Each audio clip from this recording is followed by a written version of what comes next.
In an executive order issued Saturday, President Trump added his chief strategist Steve Bannon to the National Security Council, while limiting the role military and intelligence leaders play on the panel. The Director of National Intelligence and the Chairman of the Joint Chiefs of Staff will now only attend meetings of the National Security Council's Principals Committee, the meetings of the most senior national security officials when the business at hand directly their responsibilities and expertise. According to the Washington Post, both were regular attendees at all meetings of the Principals Committee under President Obama and President George W. Bush.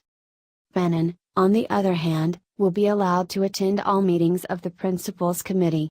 That gives Bannon the former executive chairman of Breitbart, a website that promotes white nationalism, extraordinary influence over U.S. national security policy. Bannon has a history of anti-Semitic, misogynistic, and bigoted comments, and has openly disparaged Jews and minorities and has called women dykes. Both the Ku Klux Klan and the American Nazi Party cheered his appointment to the White House. Bannon also reportedly had a major role in crafting key parts of Trump's Muslim ban, including the fact that the ban also applies to people with lawful permanent residence. The move to add Bannon to the council and remove high-level national security officials drew sharp criticism from Susan Rice, former national security advisor to President Obama, who called the move stone-cold crazy on Twitter.